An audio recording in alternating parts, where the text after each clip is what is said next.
Hello dear students, myself Manish Pandey. मैं आपको maths पढ़ाता हूँ, सीनियर फैकल्टी हूँ उमरा ब्रांच में। लास्ट लेक्चर में मैंने आपको पॉलिनोमियल के बारे में कुछ बेसिक्स बताया था। पॉलिनोमियल क्या होता है, पॉलिनोमियल कैसे फॉर्म होता है, और कुछ स्पेशल थ्योरम्स वगैरह बताई थी, जैसे रिमाइंडर थ्योरम वगैरह।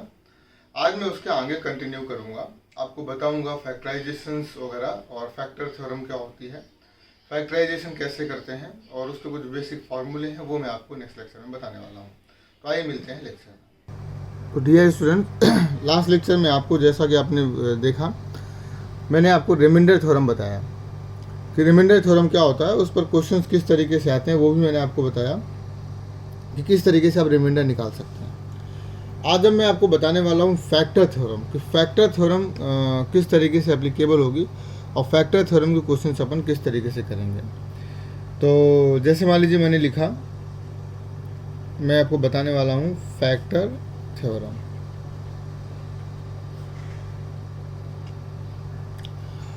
फैक्टर थ्योरम क्या होती है वो आपको देखना है। जैसे आपको मैंने अभी लास्ट लेक्चर में बताया कि मान लीजिए कोई पॉलिनोमियल है F x square plus 5x plus 6। मैंने पूछा आप रिमाइंडर बताइए, यदि मैं इसको डिवाइड करता हूँ किससे, फाइंड रिमाइंडर।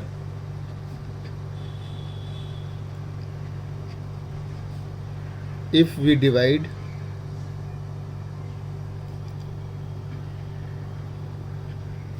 एग्जाम्पल के थ्रू मैं आपको समझा रहा हूँ, डिवाइड बाई x प्लस 2।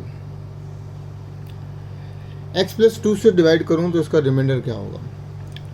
मैं आपको बताता हूँ, यदि आप क्या करें, x प्लस 2 को इक्वल टू 0 रख लें और यहाँ से निकाल लें x की वैल्यू, तो x की वैल्यू आ गई -2। अब आप f माइनस 2 निकाल लीजिए, f माइनस 2 निकाल लीजिए। f minus 2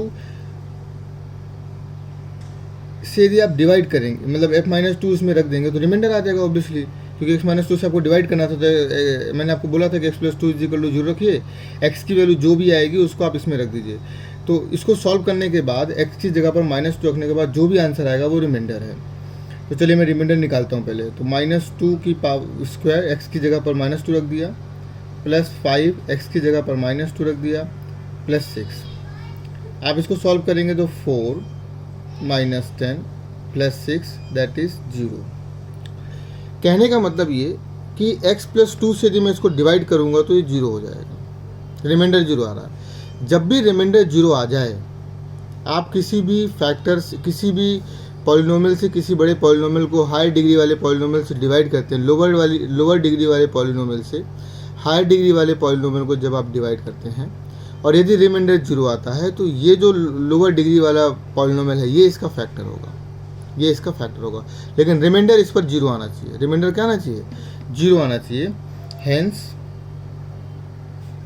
x plus 2 is a factor of x square plus 5x plus 6। अब मैं आपको ये निकाल के बताता हूँ फैक्टर कैसे निकालते हैं। मान लीजिए मुझे फैक्टर का क्या मतलब है वो मैं आपको समझाता हूँ। जैसे x square plus 5x plus 6 is equal to 0 लिखा हुआ, मुझे इसके फैक्टर बनाने हैं। तो फैक्टर मैं किस तरीके से बनाऊंगा, 0 लिखा है नहीं लिखा कोई फ़र्क नहीं पड़ता। मान लीजिए 0 नहीं लिखा, 0 लिखा हुआ है कोई फ़र्क नहीं पड़ता, या मान लीजिए ऐसे भी लिखा हुआ है f(x) is equal to x square plus 5x plus 6। इसके मुझे फैक्टर बनाने हैं।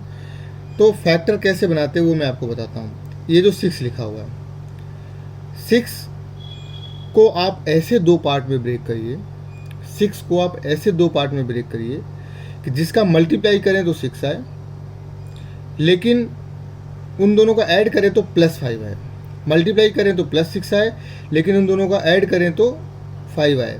जैसे मान लीजिए 2 और 3, तो 2 और 3 को मैं ऐड करूँगा तो 5 आएगा, लेकिन 2 और 3 को यदि मैं मल्टीप्लाई करूँगा तो 6 आएगा। तो 6 को ऐसे दो पार्ट में डिवाइड करना है। आप इसको ऐसे डिवाइड कर सकते हैं। आप इसको रफली देखिए, यहाँ पर रफ मैं वर्क करता हूँ। 6 का फैक्टर निकाल लीजिए, 2 3 जा 6, 3 1 जा 6, तो 2 और 3, 2 और 3, तो 2 और 3 को ऐड करेंगे तो 5 आएगा, 2 और 3 को मल्टीप्लाई करेंगे तो +6 आएगा। तो अब आप इस 5 को ब्रेक कर लीजिए दो पार्ट में। कौन कौन सा पार्ट आपको मैंने बताया, 2x और 3x। इसीलिए मैंने बोला ना कि सम 5 आना चाहिए, तो 2 और 3 का सम क्या हो गया, 5 हो गया, प्लस 6, जैसे लिखा है वैसे लिखा रहने दीजिए।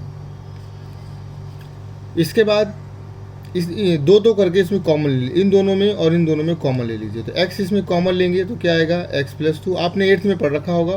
3 कॉमन लेंगे तो यहाँ पर भी x प्लस 2 आ जाएगा। अब आप पूरे में देखिए तो x प्लस 2 इसमें भी, x प्लस 2 इसमें भी है, तो x प्लस 2 आप पूरे से कॉमन ले लीजिए। x प्लस 2 आपने पूरे में से कॉमन ले लिया, तो क्या बचा, x प्लस 3। अब मुझे नहीं पता आपको कितना आता है एक फैक्टर बनाना या कितना नहीं आता है। तो देखिए इस एक्सप्रेशन के, इस पॉलिनोमियल को 2 फैक्टर आए, x प्लस 2, x प्लस 3। इसका मतलब इसका फैक्टर x प्लस 2 है, इसका फैक्टर x प्लस 2 है।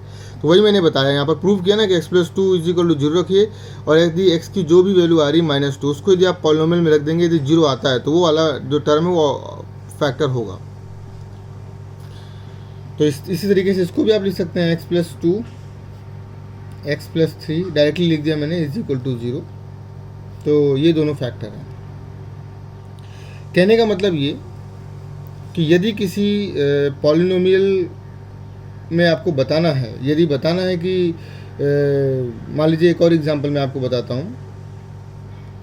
मैंने पूछा आपसे कि x प्लस 3 के बारे में बताइए, is x plus 3 is a factor of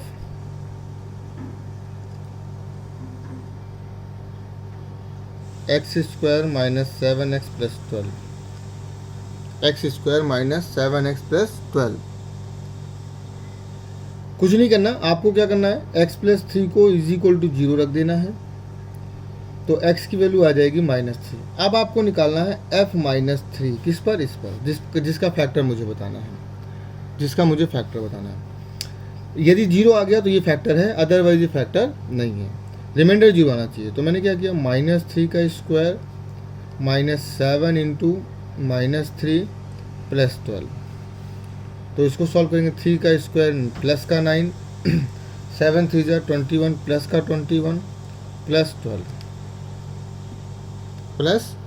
12। तो आपने क्या देखा कि इसका जो सम आ रहा है 30 और 42, इसका मतलब ये इसका फैक्टर नहीं है, ये इसका फैक्टर नहीं है। क्यों, क्योंकि रिमाइंडर 0 नहीं आया। Remainder should be 0, remainder should be 0। आप टेस्ट करते हैं, इसी का टेस्ट करते हैं, इसी का ही टेस्ट करते हैं कि इसी क्वेश्चन में थोड़ा सा ऐसा कर लेते हैं, थोड़ा सा चेंज कर लेते हैं।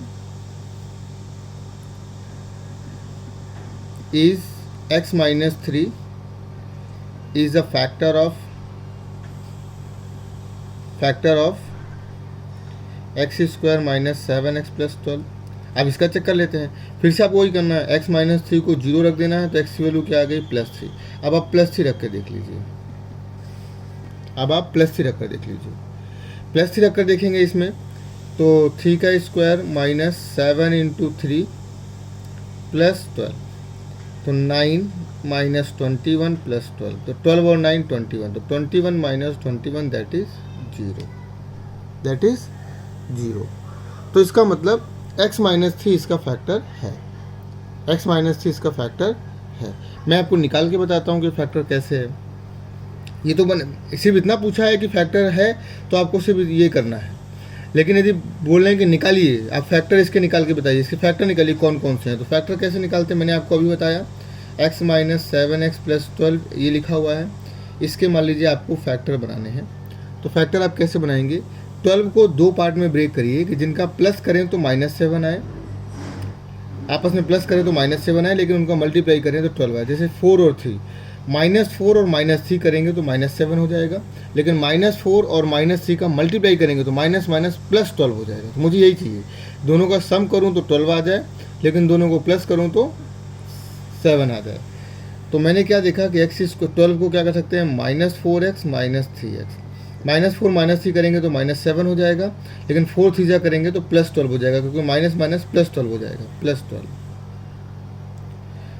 x कॉमन ले लीजिए, तो x -4 -3 कॉमन ले लीजिए, यहाँ से भी देखिए, यहाँ से माइनस आपने कॉमन लिया है तो जो प्लस है वो माइनस हो जाएगा, जो माइनस है वो प्लस हो जाएगा। जैसे माइनस सहित आपने कॉमन लिया है, -3 आपने कॉमन लिया है, तो ये जो माइनस वाली टर्म थी ये प्लस हो गई, और जो प्लस वाली टर्म है वो माइनस हो गई। तो यहाँ से 12 से 3 चला जाएगा तो 4 बचेगा।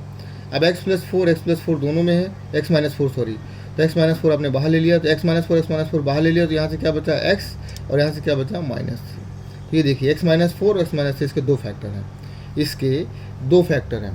कौन कौन से? x माइनस 4 और x माइनस 3। तो यही तो पूछा था आपसे कि x माइनस 3 इसका फैक्टर है या नहीं, तो वो तो हमने पहले ही बता दिया था कि यदि रिमाइंडर 0 है तो फैक्टर है, लेकिन मैंने आपको एक्स्ट्रा सिखा दिया कि यदि फैक्टर निकालने हैं तो कैसे निकालेंगे। ये इसका फैक्टराइजेशन। तो बेसिकली फैक्टराइजेशन भी मैंने आपको थोड़ा सा सिखा दिया है कि किस तरीके से पॉलिनोमियल को फैक्टराइजेशन होता है। अब जो है फैक्टराइजेशन के कुछ फॉर्मूले हैं इसमें, फॉर्मूले ऑफ फैक्टराइजेशन। वो फॉर्मूले आपको मैं एक एक करके लिखा देता हूँ। वो फॉर्मूले क्या हैं? फॉर्मूले of factorisation.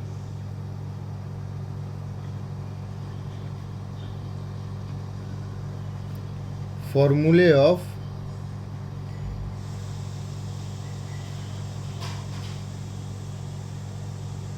Factorisation.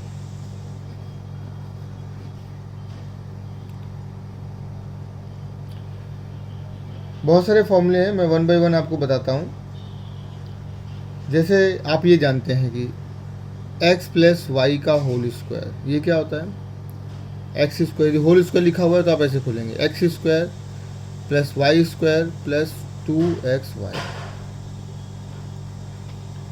X square plus y square plus 2xy। ये फॉर्मूला है x प्लस वाई का होल स्क्वायर, यानी a प्लस बी का होल स्क्वायर लिखा हुआ है या x प्लस वाई का होल स्क्वायर लिखा हुआ है, तो आप इसको इस तरीके से खोलेंगे, x square plus y square plus 2xy। मान लीजिए यहीं पे लिखा हुआ है माइनस x माइनस लिखा हुआ है, तो ये क्या हो जाएगा? X square plus y square, इसमें चेंजेस नहीं आएंगे, यहाँ चेंज आएगा माइनस 2xy, सेम रहेगा माइनस 2xy। ये आप जानते हैं, फिर भी मैंने आपको ये लिखा दिया। मान लीजिए आपसे अब कोई पूछता है तीसरा, x प्लस वाई का होल स्क्वायर क्या होगा? तो x प्लस वाई का whole cube, sorry, x cube plus Y cube, plus है तो हर जगह प्लस आएगा, plus plus 3xy x plus y. ये है। मान लीजिए किसी ने पूछा x माइनस वाई का होल क्यूब क्या है, तो ये होगा एक्स क्यूब, अब हर जगह माइनस आ जाएगा, इसके बाद minus y cube minus 3xy minus x minus y, minus x minus y, ऐसा मतलब x minus y. Every plus, देखो ऊपर वाले फॉर्मूले में जहाँ जहाँ प्लस था वो सब क्या हो गया? माइनस, सिर्फ इसको छोड़ के प्लस माइनस, प्लस का माइनस और इस प्लस का भी minus. Every plus is change in minus. Next formula मैं आपको बताता हूँ, ये बहुत इंपॉर्टेंट फॉर्मूला मैं आपको बताने वाला हूँ। जैसे मान लीजिए X square minus Y square लिखा हुआ है, A square minus B square, X square minus Y square लिखा हुआ है, तो X minus Y X plus Y. एक बार आप उसको माइनस कर दीजिए, एक बार उसको प्लस कर दीजिए। तो ये बहुत इंपॉर्टेंट फॉर्मूला मैंने आपको बताया, इस फॉर्मूले को आप ज़रूर ध्यान रखिएगा। ये फॉर्मूला बहुत ज़्यादा इंपॉर्टेंट फॉर्मूला है।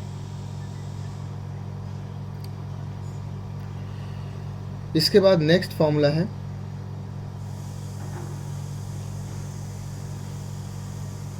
मान लीजिए x cube plus Y cube लिखा हुआ है, तो इसका मतलब होता है एक्स प्लस वाई। ये फॉर्मूले आपको याद करने में आपसे नेक्स्ट क्लास में पूछूंगा, मैं आपसे लाइव क्लास में फॉर्मूले पूछूंगा। लाइव क्लास में आप इन फॉर्मूले को याद करके रखना और मुझे याद दिलाना कि आपने पूछने के लिए बोला है। तो कोई मुझे देख कर नहीं बताएगा, ये फॉर्मूले मुझे रटे हुए चाहिए आपसे। मैं कभी मैथ में नहीं बोलता कि मैथ में आपको रटना है, लेकिन यहाँ पर मैं आपको बोल रहा हूँ कि ये चीज़ आपको रटनी है, ये चीज़ आपको याद करनी ही है। ये बहुत ज़रूरी फॉर्मूले हैं, ये ज़िंदगी भर काम आएंगे, ज़िंदगी भर काम आएंगे।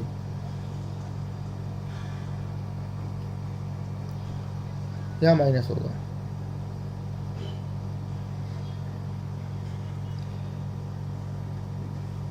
जैसे मान लीजिए यहाँ माइनस है, इसको कैसे याद करेंगे? यहाँ प्लस है तो यहाँ प्लस आएगा, यहाँ माइनस है तो यहाँ माइनस आएगा, दोनों में फ़र्क रहेगा। यहाँ प्लस है तो यहाँ माइनस आएगा एक्स वाई में, अब यहाँ माइनस है तो यहाँ प्लस हो जाएगा। जैसे x square plus y square plus x y, ऐसे प्लस एक्स वाई ऐसे। नेक्स्ट फॉर्मूला, ये फॉर्मूला हो गया। इसके बाद मैं आपको नेक्स्ट फॉर्मूला जो बताने वाला हूँ 3 का है। मान लीजिए x plus y plus z का स्क्वायर है, तो ये फॉर्मूला क्या होगा, ये ज़रा देखिए, x square plus y square plus z square, अब फिर सब कुछ 2 टाइम्स 2 करके 2xy 2yz प्लस क्या बचा, एक्स वाई भी हो गया, वाई जेड भी हो गया, अब जेड एक्स बचा 2zx, ऐसे ऐसे। कुछ और फॉर्मूले में इसमें लिखता हूँ, जैसे मान लीजिए एक और फॉर्मूला है, मान लीजिए कोई एक फॉर्मूला है, यहाँ पर अभी 3 का फॉर्मूला लिखा हुआ है। ये बहुत इंपॉर्टेंट फॉर्मूले मैं आपको बता रहा हूँ। इसके अलावा और कोई फॉर्मूले यदि मुझे याद आते हैं तो मैं आपको बताता हूँ। जैसे एक फॉर्मूला होता है x cube plus Y cube plus Z cube minus 3xyz, इसका एक फॉर्मूला होता है, ये याद कर लीजिएगा।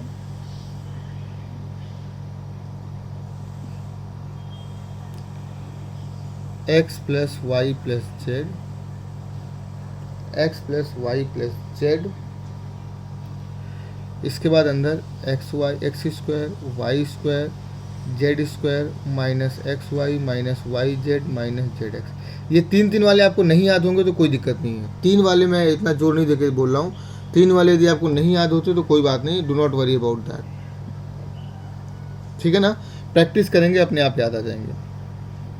अब इसी 9th वाले फॉर्मूले में, इस 9th वाले फॉर्मूले में यदि if x plus y plus z is equal to 0, इस वाले फॉर्मूले में यदि x plus y plus z 0 हो जाए, ये 0 हो जाए, तो ये 0 हो जाएगा, तो X cube plus Y cube plus Z cube is equal to क्या, minus 3xyz is equal to क्या हो जाएगा 0। क्यों, क्योंकि ये 0 है तो 0 इंटू समथिंग पूरा 0 कर देगा। ये 0 मैंने बोल दिया, मैंने बोला यदि ये 0 है, if it is 0, if this one is 0, तो 0 इंटू समथिंग पूरा 0, तो ये पूरा दिस इज इक्वल टू पूरा 0 हो जाएगा। तो मैं इसको ऐसे भी लिख सकता हूँ, x cube plus Y cube plus Z cube is equal to 3xyz। ये भी एक इम्पॉर्टेंट फॉर्मूला है, लेकिन ये तभी होगा if x plus y plus z is equal to 0, यदि ऐसा होगा तभी, अदरवाइज नहीं। तो इस लेक्चर में मैंने आपको फॉर्मूले बताए हैं। अब मैं आपको फैक्टराइजेशन करके नेक्स्ट क्लास में जो बताऊंगा, वो फैक्टराइजेशन किस तरीके से होते हैं और उसके कुछ मैं क्वेश्चन बताऊंगा, और वो क्वेश्चन अपन नेक्स्ट क्लास में करेंगे, और किस तरीके से फैक्टराइजेशन होते हैं उनके मैं बहुत सारे सम्स आपको करवाने वाला हूँ। तो ध्यान से देखना, क्योंकि फिर आपको असाइनमेंट खुद ही करना पड़ेगा, राइट। तो आइए मिलते हैं नेक्स्ट लेक्चर में।